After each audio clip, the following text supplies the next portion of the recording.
This is the Morning Breach with Scott Davis. When is a ransomware attack a reportable breach? That's a great question, and depending on who you ask, you will likely get different answers. But the short and simple answer is maybe.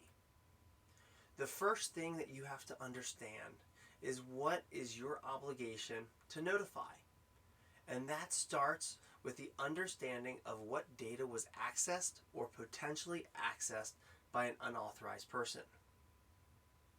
Personal Identifiable Information, or PII, has a different definition, and what data classifies as PII is in almost every state different, so it makes the classification of this protected data all the more difficult.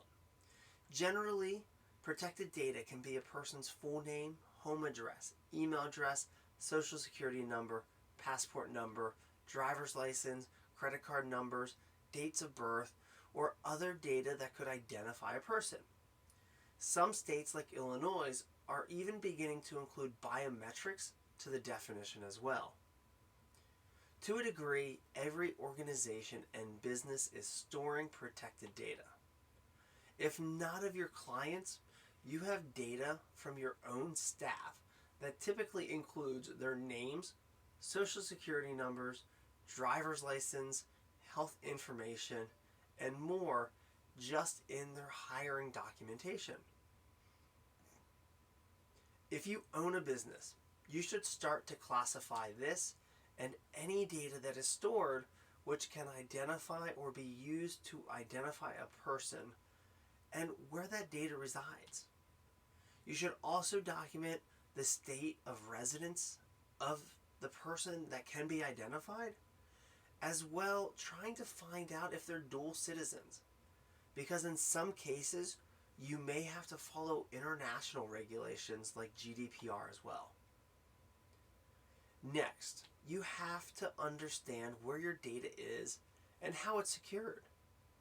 Are you allowing staff that are working from home to have the client database stored locally, or, God forbid, on a USB drive?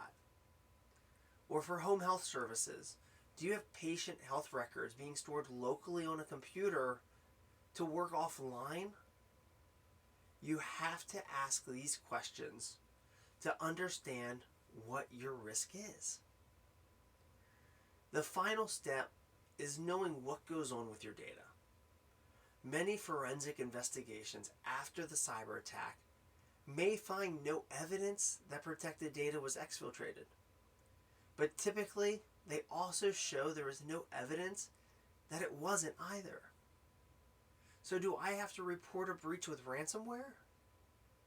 Although many strains of ransomware publicly acknowledge that they extract data before encrypting it, today some strains are not yet extracting that data, or at the least they're not acknowledging it.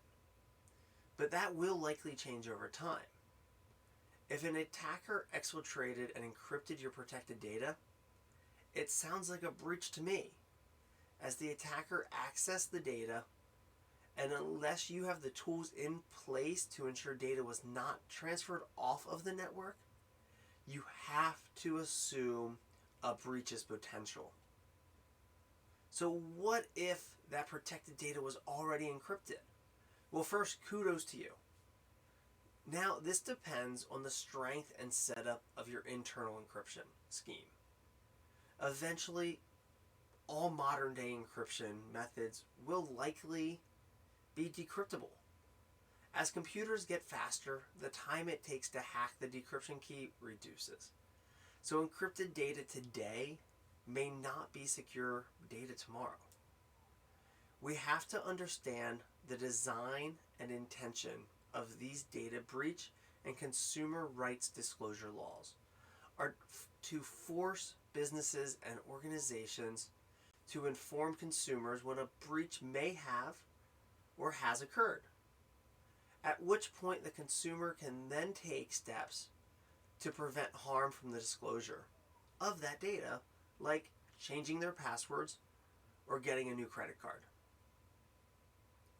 So should ransomware trigger that breach notification? Yes. But like I said earlier, not all state laws and compliance regulations are created equal. And that is where you have to know what types of data you are storing, what laws or regulations protect that data, where is it being stored, how is it secured, what services are auditing the data, was it accessed, and who was impacted by the intrusion. Once you can answer that, then you know if you have to report ransomware as a breach of data or not. If you've learned something new by watching this, please take a few seconds, like, comment, and share the video. If you want to see more episodes of The Morning Breach or find useful resources in helping you secure your organization, please visit themorningbreach.com. Thanks for watching.